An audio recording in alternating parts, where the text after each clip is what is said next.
Ya niki London sampean pahami. Misalnya ngeten nggih. Kula di bojo. Saya secara naluri ekonomi seneng nak aku ya kerja, bojoku ya kerja. Sampean di bojo. Sampean secara naluri ekonomi tetap seneng nak lanange ya kerja, wedoke kerja karena secara kalkulasi lebih cepat kaya. Tapi coba kalau sampean mulai pakai logika penyelamatan dari bahtera keluarga, dari pergunjingan, dari perselingkuhan. Misalnya bojo mayu, potongannya serodok kenes. Kowe kan mikir daripada kerja dasar dibedani wong pertama beda tok, suwe-suwe tok ndinti. Wes nang ngono tak kekang ra usah kerja. Terus motivasi kamu itu bukan karena otoriter, mentang-mentang wong lanang wong wedok mbok ndem ning omah, tapi krana nolak berzina. Lah kita harus bikin percontohan itu bahwa semua pelarangan kita itu lebih karena melawan perzinahan atau melawan perselingkuhan. Gampangane cara bahasa umum melawan kemafsadatan. Dan itu Islam wis diwelehno pangeran bolak-balik. Banyak orang yang memaksakan sing wedok kerja, TKW ning Arab Saudi sing hamil pirang-pirang, ning Malaysia sing dianiaya pirang-pirang. Itu cara kula alamat ke pangeran bahwa ketika kita memberi hak wanita ternyata tidak lebih baik. Nyatane ning TV-TV berita TKW dilecehkan ning Arab Saudi, ning Malaysia, ning Singapura pirang-pirang. Itu tadi hero Islam kita ini sudah minim sekali.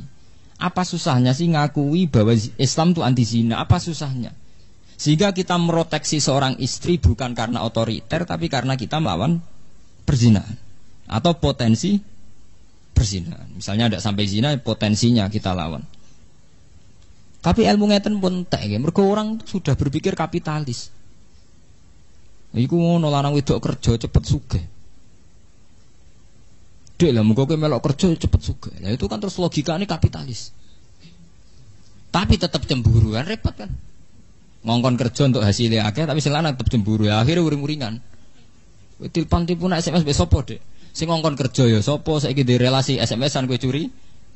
Sing ngongkon ya sapa? Ya itu kan dipek menangi dhewe, duwike gelem nampa, curigane jalan terus. Bareng uring-uringan kono relasine akeh, pegat ya pegat to Mas. Wong lanang ra ketok lara. Relasi kadung akeh, luwih prospek. Ya kok sampai nak ndelok tulisan-tulisan versi wong sekuler. Nak darani pondok itu monarki kecil. Berhubung kiai iku ora dadi raja, dia bikin monarki kecil. Di mana monarki kecil itu pesantren. Pak Kiai sebagai raja nyatane santri yo nyucup yo diluk tenan dikongkon yo nurut. Itu bikin kerajaan-kerajaan kecil. Sehingga dengan image demikian kesane Kiai kan otoriter, dipek menangi dhewe. Lho gue jegrang wong yo diluk. Anggap sithik kesel njuk pijet. Ngongkon ngalor ngidul, engko urusan politik yo fatwa sepihak. Lho, ketika dianalisis dengan demikian Kiai kan ketok elek itu karena terus ditulis oleh mereka bikin monarki kecil, kerajaan.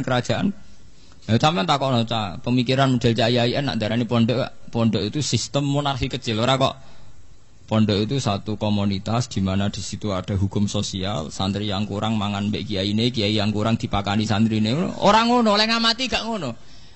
Padahal faktanya kan begitu loh. Kiai mbek santri kan wong latihan urip tamak bareng-bareng ngaji ngono tok. Kadang kiai ini radine beras dikei santrine, kadang santrine sing kere isane mangan dikei ya ini, kadang tepaan wae pilkada atau makmur kan itu kan sederhana begitu kan. Tapi oleh mereka ditulis kiai itu menerapkan sistem monarki kecil di mana seorang kiai jadi raja, santri jadi rakyat. Contohnya macam-macam, delalah ono sing pas. Makanya sistem yang ditiru juga sistem poligami karena raja-raja dulu istrinya juga banyak. Lagi kiai ya banyak. Nah itu kan wis digathuk-gathuk sebagian gathuk. Lenda itu kula namung cerita innahu fakar wa qaddar, betapa pengaruhnya pemikiran.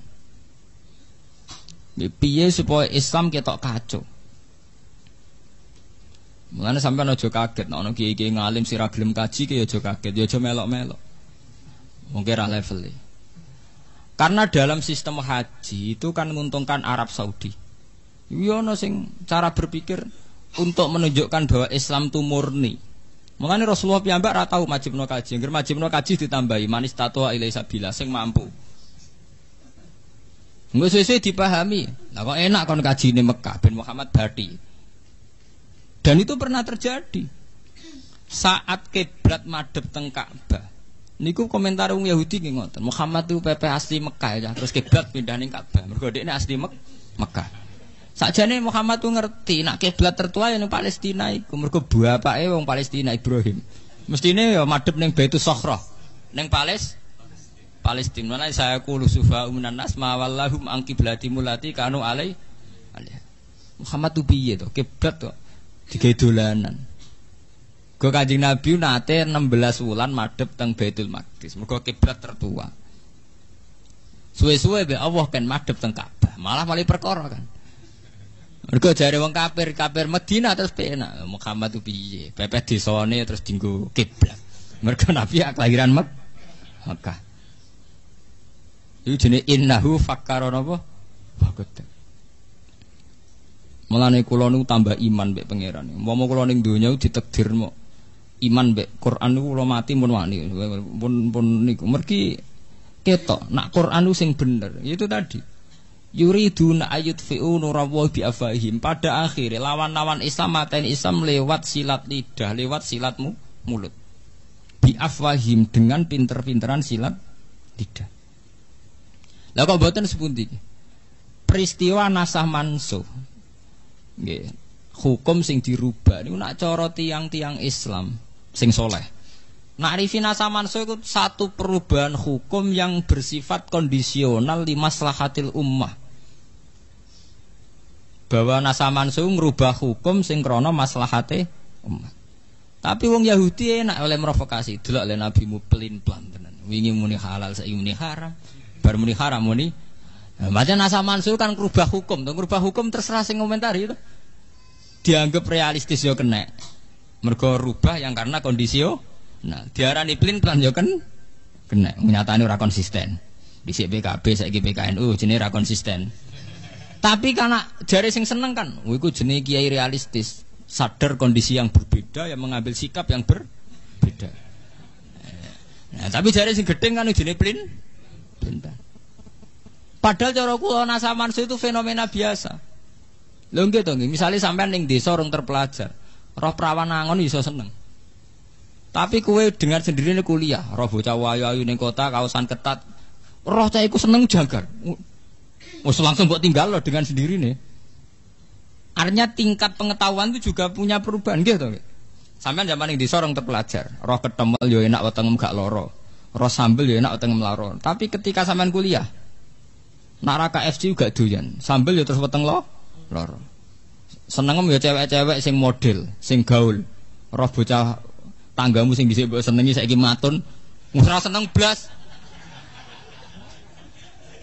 Lagi dadi kiai yo ngono. Kowe zaman kere untuk bojo iku syukure ra karuan. Bareng ke dadi kiai DPR RI. Roh bojomu kok ora pantes kabeh. Mergo wong wedok ayu-ayu di Jakarta luwih pantes. Intelektual juga gitu. Kowe zaman dadi kiai lugu, wiridan istighfar iso nangis. Wiridan apa saja iso taladzud billah. Tapi ketika kowe dadi kiai modern, itu beda meneh. Cara berpikir sudah beda. Semula nikmati HP, nikmati internet, menawa di SMS banking barang wis mbah. Rekening era sitok. Ini contoh bahwa perubahan orang itu tidak boleh merubah akidah. Tapi perubahan itu pasti terjadi. Lah tapi mbek wong kafir, mbek wong Yahudi dianggap Muhammad nasah mansuh dianggap pelin-pelan. Niki penting kula aturaken teng mriki bi afahihi. Ya sama seperti sekarang yang kita alami. Kiai-kiai politik masyarakat lari. Jadi kiai kok politik saya kira seneng ngaji. Bagi mereka yang seneng politik, sira politik jadi pangku tangan. Masalah bangsa banyak kok dekne pangku napa? Tangan. Repot. Intinya nak jenenge cangkep bisa diwolak-walik. Mergo lidah tidak bertulang gitu. Lha boten iki perlu kula aturaken teng mriki karena itu tadi. Yang namanya hidup itu mau pinter-pinteran omong tok. Ini kayak kula bolak-balik nak mucal teng sarang kula terangaken. Ana wong anteng. Nak jari sing salemu, Pak Yai ku lu anteng. Nak jari sing ra seneng, jan tell me telat mikir gak anteng. Kan wong tell me. Ya padha. Nak kowe ndek kiai aktif, jari sing seneng Pak Yai itu aktif, dinamis. Jari sing ra seneng iku jenenge tak itu. Artinya wis ngoten begitu. Ya betapa satu fakta bisa dikomentari yang berbeda. Biasa. Ya kok kowe lagi seneng cah wedok. Nak ndak guyune manis mergo gingsul. Nak jare sing rasane untu ra rata. Wong gingsul ku artine untu gak rata. Lah Nabi niku zaman berjuang ngadepi tiyang Yahudi niku wong Yahudi pinter omong pancen. Biafahim diputar-putar. Fakta diputar balik. Iku mau termasuk Nabi ora is Nabi. Ditakok Yahudi ra iso jawab menyangkem Yahudi. Mat, wong takoke lugu, Mat. Nak wedhus mati sing mateni sapa? Ya, Nabi ya lugu jawab, Allah. Agamamu aneh, Mat. Aneh piye? Sing dipateni Allah langsung malah haram. Sing dipateni liwat tangane manusa sing berlumuran dosa malah halal. Kudune sing mati langsung luwih halal, Mat. Itu kan sentuhan Allah langsung. Orisinil. Lah nak lewat tangane manusa kan wis penuh dosa. Aneh, Mat. Agamamu aneh, Mat. Piye? Dadi wong wong Yahudi pinter biafahi. Pinter molak-malik fakta. Pemene sing perkarane sing sensitif malah pinter meneh kok menyangkut kiblat. Nabi nate salat madhep Baitul Maqdis pindah ning Ka'bah. Lah Nabi madhep ning Ka'bah ya lucu pas ning Madinah, ning perantau. Delok le Muhammad iku. Ndekne kangen-kangene dhewe desane kok terus digo urusan agama. Dadi madhep Ka'bah itu dianggap Muhammad tuh kangen-kangene dhewe desane kok terus digo urusan agama. Piye to karepe cah iku piye? Itu jenis bi'afaim. Agama akan dirusak lewat mulut-mulut, lewat silat lidah. Ya begitu terus. Ya mulane ngendikane ulama-ulama hakikat, wong kok percaya mbek omongan niku bento-bentone wong. Mergo omongan iso diputar. Mulane ana kiai sing ekstrem nek omongan sengak. Cara kula sebagian nggih setuju. Mergo wong omongan niku cek alus cek ora kena dipercaya. Lah nek piye? Misale kita tersinggung. Misale kiai sepuh apa mugi Mbah kula jenengan dongakno husnul khotimah. Apa aku duwe potongan husnul khotimah? Lah terus nak apa kan tak elek kabeh. Apa duwe potongan husnul khotimah nganti mbok dongakno husnul khotimah. Misale kita salami tempel 20, mbok anggap kiri to, nganti mbok kei 20. Wong ngekeki kemungkinane kan loro to. Nganggep ke buta. Lah artinya nak nganggo potensi sing pertama kan elek to. Posisi dikeki kan elek. Lha iku zaman Nabi ki ngoten. Sebab niku Quran bolak-balik cerita bahwa Islam yang membunuh Islam itu bukan perang senjata tapi bi'afwahi. Kula gadah cerita yang menarik. Zaman A'agim poligami. Ya A'agim terkenal nih. Poligami itu saya punya kenal wartawan Islam, termasuk wartawan soleh. Dia orang baik. Itu kan langsung jatuh. TV 5 ndak pakai semua. Biasanya bedino raine A'agim. Saya ini kan raine A'agiman. Yang menarik kan langsung saat ini buatan A'agim tapi apa? A'agiman. A'agimi kan apa? Itu cerita teman saya itu. Saat media mengadili poligami, bahwa poligami itu sesuatu yang tidak benar, melahirkan ketidakadilan, bukti bahwa maniak seks dan sebagainya. Itu kalau A'agim yang jatuh itu sepele sekali, karena A'agim hanya seorang kiai, seorang mubalik. Tapi logika menjorokkan poligami itu yang rugi umat Islam, karena kebetulan Muhammad itu berpoligami. Kalau balik ini malah ini. Banyak penulisan tentang poligami kesannya menyudutkan A'agim. A'agim jatuh itu sepele sekali karena dia hanya seorang mubalek, seorang kiai. Tapi logika bahwa poligami benar-benar salah, ya, menyimpulkan bahwa poligami benar-benar yang jorok, itu sudah merugikan Islam karena Rasulullah melakukan poligami. Itu yang kita rugi. Segampangan itu mau pinter-pinteran permainan untuk menyudutkan Islam, tapi gak ketara kesannya yang diadili poligami. Sebetulnya yang tertulis di situ adalah logika-logika betapa salahnya Artinya secara umum di situ akhirnya tertulis di berbagai media massa betapa salahnya logika Sementara Nabi semua poligami, Nabi Ibrahim ya poligami, Nabi Muhammad poligami. Ya bi'afahim, poligami tidak dianggap nulung wong wedok tapi dianggap bukti hiperseks yang berlebih. Padahal zaman Nabi sampean tahu sendiri, banyak perempuan sing lanang mati demi Rasulullah. Dan banyak yang dinikahi Nabi umurnya 54 sudah papat. Kalau krana seks lha apa rabi wong tuwek-tuwek. Ya memang ada di antara sing ayu paling Zainab, Aisyah kena dihitung liyane tuwek. Wong Sauda terkene wireng bunder tuwa. Wong sampai ketika ana ayat hijab turun niku Sayyidina Umar ngenyek. Kowe iku ora usah nganggo hijab. Selain serana wong menarik kowe nganggo hijab lah tetep ketara nak innaki la Sauda. Tetep ketara kena Sauda. Kok bundere wis ketara. Umar iku sing sahabat wae wani ngenyek mbek Sauda. Sauda iku ana ayat hijab nganggo hijab. Wong wis gak menarik bunder tuwek glundung. Dinyek mbek Umar, kowe ora usah nganggo hijab. Kowe nganggo hijab lah tetep kewenangan nak kowe Sauda. Mergo apa postur tubuh. Lah umpama Nabi poligami krana seks lha apa poligami Sauda bareng. Lah anak Hakim mak bener, iku mantan Pragawati jeneng ayu, iku normal iku cek bener banget. Ya Hakim ya sadar nasa mansul, paling dekne pikirane kan. Pulau terkenal duwe akeh, bojo rapati ayu kan rugi dekne. Apa artinya terkenal gak menikmati hidup? Ya kan sah saja. Ya kan normal aja tuh. Sing ra normal kan ora payu rabi ini. Tapi sing jelas ya, permainan media sampean harus tahu itu tadi. Kata teman saya itu mengingatkan saya. Sebetulnya gini Pak Bah, saat Hakim yang jatuh karena poligami itu tidak masalah. Ya hanya seorang hakim. Ya, hanya seorang hakim. Tapi kemudian logika poligami begitu salah, logikanya begitu jorok, begitu tidak manusiawi. Itu yang kita rugi karena kebetulan Rasulullah berpoligami. Sebab itu terus rame tulisan yang bela poligami. Lah repotnya sing bela pancen duwe karep poligami. Ya kan padha repote kan. Nah cara kula pribadinya itu tadi bahwa Rasulullah sebagai nabi itu memang mulai dulu disoal. Mulai kenabiannya sampai punya rivalitas sampai saiki ana Musaddiq ana Liyaminuddin kabeh rival-rivalin nabi untuk ketemu Jibril. Liyaminuddin Musaddiq kabeh. Itu normal sekali, normal sekali. Artinya seorang nabi pasti punya musuh. Wa kadzalika ja'alna likulli nabiyyin aduwwan minal mujrimin, kata Allah. Setiap nabi pasti saya bikinkan musuh.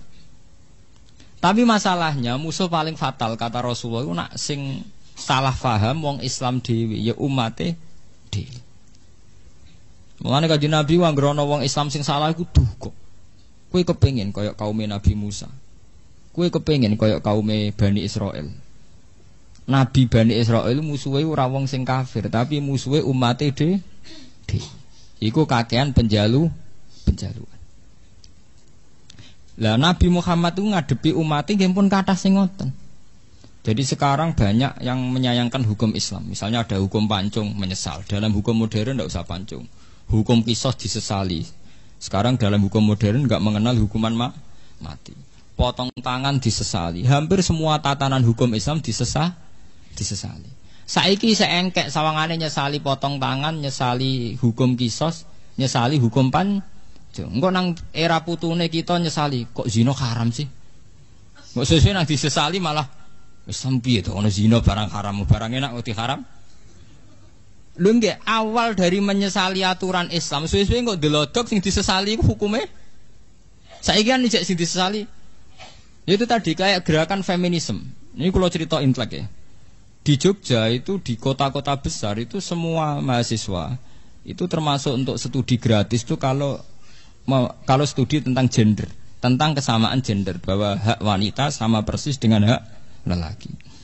Karena kebetulan lagi Islam memposisikan lelaki 1 derajat di atas perempuan. Sekarang hak gender kuat. Wong kula jek eling cilik kula iku lurah wedok iku kiai protes kabeh. Saiki menedek lurah, cek bupati, cek presiden ora ana kiai pro. Bahkan suhune kiai tahu duet sampai Megawati ya. Dan itu tidak janggal. Padahal sampean eling to, ge cilik sampean eling to. Ini takono Mbah Sakur sing sebut. Riyen lurah wedok kiai setuju mboten, Mbah? Mboten. Saniki mulai bupati sampai presiden sampai karena apa?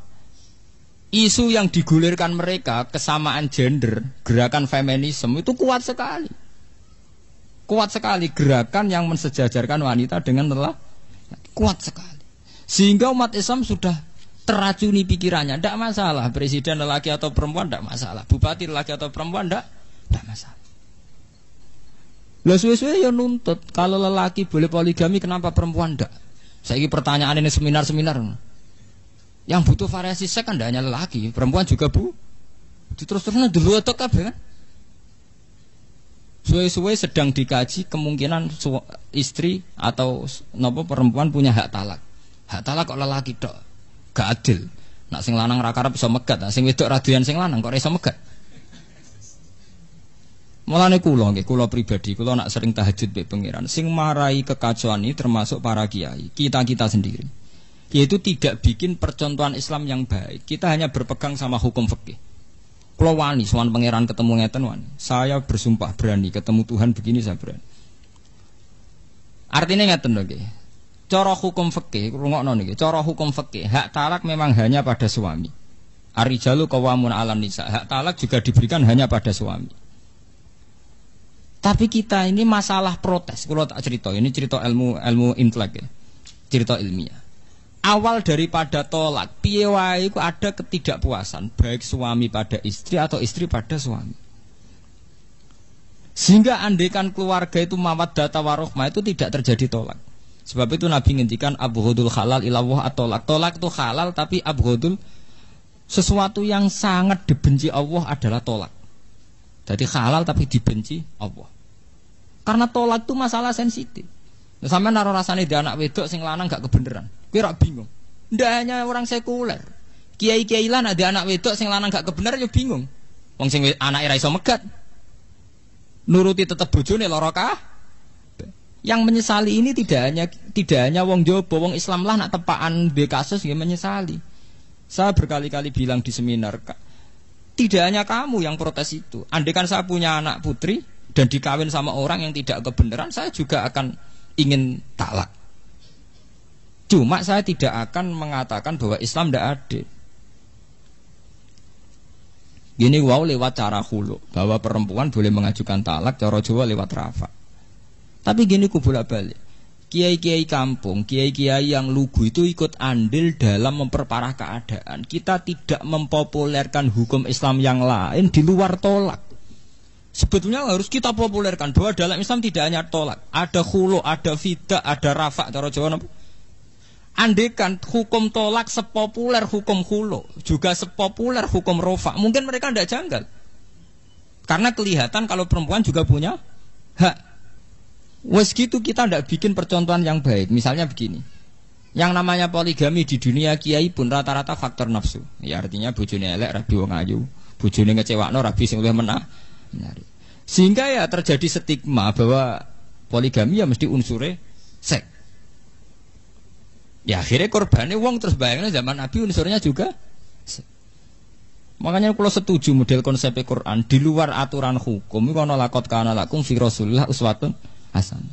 Rasulullah poligami, tapi beliau membuktikan adil. Sehingga zaman itu ya ada polemik. Bahkan wong Yahudi sendiri itu tidak mencibir Rasulullah poligami, karena ya baik-baik saja, nggak ada apa-apa. Itu pentingnya uswatun apa? Hasanah. Nggih to nggih. Misalnya sampean ketemu pakar gender atau pakar feminisme, pakar yang mensejajarkan wanita dengan lelaki. Wong iku mbok rabi, pakarilah lho mbok rabi. Bareng mbok rabi bahagia. Apa deh? Lha iku pentingnya fi Rasulillah uswatun. Orang yang protes aturan itu ternyata dia bahagia di bawah naungan kue. Apa deh? Mas nak cara aku, wong wedok di hak tolak. Iya di hak tolak. Tapi dia bahagia ya. Haknya ora dinggo tetep. Wong dia baik-baik saja. Ini pentingnya uswatun hasanah, bahwa di luar aturan hukum kita ini harus punya perilaku yang sehat. Karena dengan perilaku yang sehat ini Islam terselamatkan. Kalau kita hanya main hukum, misalnya wong lanang penggaweane megat, wong lanang duwe hak otoritas ning gone perempuan, ya ndak ada selesainya. Enggak mboten paradoks semudi. Ketika hak nafkah itu diberikan sama suami, akhirnya sing lanang ra kodak nafkahi, sing wedok dadi TKW. Kerja ning Arab Saudi, ana sing mulai hamil macam-macam. Kerja ning Malaysia untuk aniaya majikan dan sebagainya. Yang salah siapa? Tokoh feminin nggak siap menjawab itu. Katanya itu kecelakaan sosial. Padahal masyarakat kita ini sudah siap melihat perempuan yang kerja. Tapi ketika diperkosa ngalami ngono mereka tidak siap. Mulane sebetulnya kita kulo jenengan senten sing ngaji kulo Kudu wani bersumpah demi Islam kita menjelaskan sesuai akidah Islam. Misalnya begini nggih, kula terangkan Islam. Islam itu anti perzinaan, anti pemerkosaan, sehingga perempuan yang kerja di luar atau yang berpotensi diperkosa atau dilecehkan seksual itu diharamkan. Sebetulnya pengharaman ini dimulai dari karena Islam anti zina, anti perkosaan. Sebab itu semua potensi yang mengarah ke sana kita tuh tutup. Tapi kita ini kan kita juga bikin percontohan yang jelek, ngiranya bahwa lelaki menguasai perempuan, bukan anti perzinaannya itu. Ya ini London sampean pahami. Misalnya ngeten nggih. Kula di bojo. Saya secara naluri ekonomi seneng nak aku yo kerja, bojoku yo kerja. Sampean di bojo. Sampean secara naluri ekonomi tetap seneng nak lanange yo kerja, wedoke kerja karena secara kalkulasi lebih cepat kaya. Tapi coba kalau sampean mulai pakai logika penyelamatan dari bahtera keluarga, dari pergunjingan, dari perselingkuhan. Misalnya bojo mayu, potongannya rodok kenes. Kowe kan mikir, daripada kerja dasar dibedani wong pertama beda tok, suwe-suwe tok ndinti. Wes nang ngono tak kekang ora usah kerja. Terus motivasi kamu itu bukan karena otoriter, mentang-mentang wong lanang wong wedok mbok ndem ning omah, tapi krana nolak berzina. Lah kita harus bikin percontohan itu bahwa semua pelarangan kita itu lebih karena melawan perzinahan atau melawan perselingkuhan. Gampangane cara bahasa umum melawan kemafsadatan. Dan itu Islam wis diwelehno pangeran bolak-balik. Banyak orang yang memaksakan sing wedok kerja, TKW ning Arab Saudi sing hamil pirang-pirang, ning Malaysia sing dianiaya pirang-pirang. Itu cara kula alamat ke pangeran bahwa ketika kita memberi hak wanita ternyata tidak lebih baik. Nyatane ning TV-TV berita TKW dilecehkan ning Arab Saudi, ning Malaysia, ning Singapura pirang-pirang. Itu tadi hero Islam kita ini sudah minim sekali. Apa susahnya sih ngakui bahwa Islam itu anti zina? Apa susahnya? Sehingga kita meroteksi seorang istri bukan karena otoriter, tapi karena kita melawan perzinahan atau potensi perzinahan. Misalnya tidak sampai zina, potensinya kita lawan. Tapi ilmu ngeten pun entek ya. Mergo orang sudah berpikir kapitalis. Iku ngono lanang wedok kerja cepet sugih. Dek lah muga kowe melok kerja cepet sugih. Ya itu kan terus logikane kapitalis. Tapi tetap cemburu kan repot kan. Ngongkon kerja untuk hasilnya akeh tapi sing lanang tetep cemburu ya akhirnya uring-uringan. Kowe tilpon-tilpon SMS mbek sapa, Dek? Sing ngongkon kerja ya sapa? Saiki di relasi SMS-an kowe curiga. Sing ngongkon ya sapa? Ya itu kan dipek menangi dhewe, duwike gelem nampa, curigane jalan terus. Bareng uring-uringan kono relasine akeh, pegat ya pegat to Mas. Wong lanang ra ketok lara. Relasi kadung akeh, luwih prospek. Misale kanca dagange maco kowe mau klunak-klunuk, lho mboten iki perlu kula terangaken mriki bahwa Islam itu dirusak bi afwahi. Itu tadi. Para gerakan feminisme itu melihat Islam itu agama yang otoriter, di mana memperlakukan wanita kayak budak, memperlakukan wanita tidak punya hak-haknya. Ironisnya umat Islam sendiri menterkenalkan tolak itu jauh di atas terkenalnya khulu dan rafa. Sehingga kesannya dalam Islam itu hanya ada nikah dan tolak, dan itu semua pada suami atau kaum lelaki. Lho nggih to, pancen ngumuri tenan nggih. Mulane kula setuju konsep Kanjeng Nabi. Kanjeng Nabi nak ngendikan wong sing nutupi ilmu iku sok ben uljima bi jamin minan nar, sok ben dibuwondo ning neraka. Engko termasuk awale Islam citrane elek mergo sebagian ilmu Islam ditutupi. Wong lanang kiai kan rata-rata lanang to kan gak siap dek nerangno. Wong lanang ndek hak tolak telu. Tapi wong wedok duwe hak khulu. Nerangno seimbang ngono terus. Kowe kecewa mbek bojo iso megat. Bojom kecewa mbek kowe iso khulu. Bulan-baleni sesuai khulu seterkenal to. Tolak. Tapi kan ora siap nerangno. Waduh. Engko kono kecewa sithik-sithik kecewa rapak lara aku. Jadi ya bolak-balik ya di kepentingan. Dene nerangno ora pati nerangno khulu iki di kepentingan.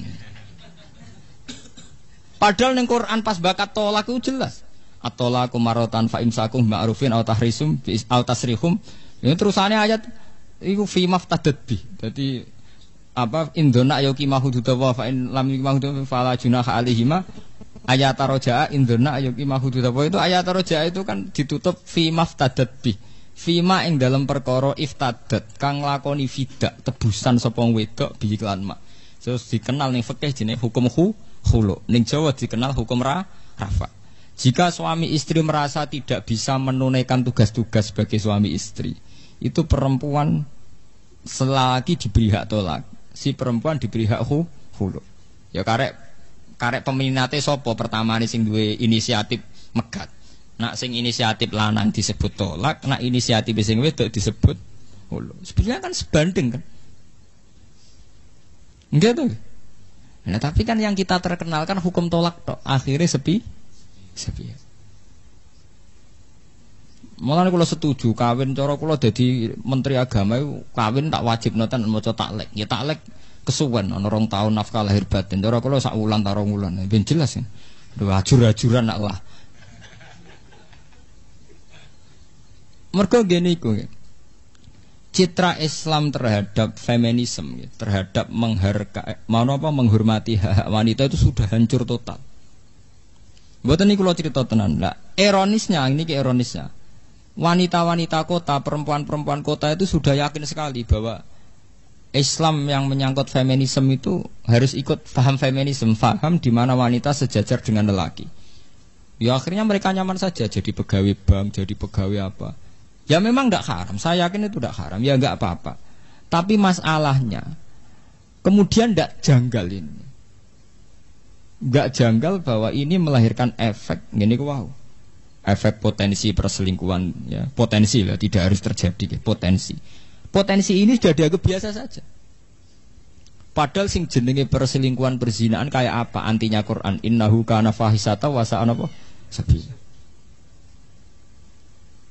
Gimana nih nak cara fikih kados mu'in nonton pun lunak, fikih mu'in pun sae kados paham ini pun lumayan.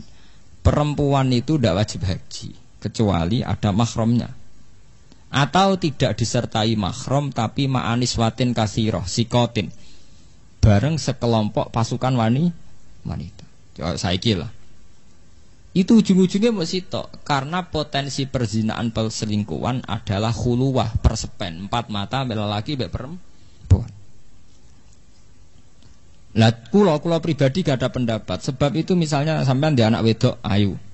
Kerja ning pabrik tidak sebagai sekretaris utawa PRT itu lebih baik ketimbang jadi pembantu rumah tangga karena sering terjadi khuluwah mbek majikan. Lah anak kerja ning pabrik rak di depan umum, misalnya jam 8 sampai jam 4. Mane cara kula wong wedok sing dadi kondektur bis iku luwih halal timbang dadi PRT. Mergo di depan umum. Lho bis sing numpak bis sak mulai wong hidung belang, wong tukang zina, wong soleh ana kabeh. Tapi orang tahu tuh hingga kini wong do ngambung ning dhuwur bis. Piye wae di depan umum termasuk proteksi, termasuk nyelamet. Lho nggih to. Kemungkinan perselingkuhan di depan umum kan kecil, kecuali sebenarnya ana ira edan wis ora ana wong koyo wedhus kabeh. Tapi kalau di khuluwah 4 mata jare Kanjeng Nabi ora ana wong wedok kumpul wong lanang wong loro illa seton salisuhuma kecuali ketiganya napa setan. Iku wong saleh wis ora rubah. Wong gambarane itu seperti yang digambar Al-Qur'an yang Nabi Yusuf walaqad hammat bihi wa hamman apa? Dia jenenge sak omah. Pertama ya gak menarik suwe-suwe anane iku kan. Sampai istilah walaqad hammat bihi ya mergo sak omah. Hal yang tidak terjadi pada orang fasik sekalipun kalau di depan lalu kula nu sering gadah saran nih. Harusnya kayak Muhammadiyah, NU semua ormas Islam menyarankan kalaupun wanita terpaksa kerja itu disarankan di tempat-tempat umum, misalnya di pabrik. Ya, tapi wong Jawa malah nganggep kondektur bis iku aib. Misalnya cawe wedok dadi kernet itu aib. Nak cara kula lumayan niku timbang dadi ya sekretaris pribadi utawa apa luwih riskan kan. Potensi riskannya parah mana? Enggak. Paham nggih? Di saniki mulai dingge nggih hukum meniki kula peringataken aturan-aturan Islam bahwa perempuan harus keluar sama mahram atau ma'aniswatin sikotin atau bareng kelompok napa perempuan. Maksud kula ngeten nggih. Selama ini ilmu-ilmu begitu itu kita anggap rutinitas. Kita ngaji mu'in tahu ilmu itu, ngaji wahab ilmu. Sebetulnya ini ilmu proteksi, ilmu untuk menjaga diri, kehormatan perempuan. Karena secara faktual orang-orang yang di base di terminal asal pas rame-rame nyatanya tidak ada perkosaan, tidak ada perselingkuhan. Sementara banyak kasus di mana orang podo soleh atau bermula soleh, tapi karena sering berduaan kecelakaan. Itu tadi kalau pesan sekali sama yang pernah mondok, yang kiai, bahwa kita melihat hukum Islam itu harus menjadi energi sosial. Bahwa aturan-aturan begini dalam fikih harus menjadi energi apa? Sosial. Sehingga nanti saat kita punya anak perempuan atau punya tetangga perempuan tanya, Pak Kiai, kalau saya ini kerja apa? Neng pabrik ae, utawa kerja yang di depan umum. Damane sing tidak hulu. Ya, tapi kita kan tidak. Kita tidak bikin percontohan Islam yang baik. Yang tahu-tahu disudutkan bahwa Islam itu mengekang perempuan, sehingga perempuan tidak punya hak aktivitas. Ya niki kula baleni malih. Makanya musuh-musuh Islam itu selalu innahu fakkara wa qaddar fakutilake fakot dar yuriduna ayutfi'u nurallahi bi afwahihim. Mereka ingin sekali membunuh Islam lewat silat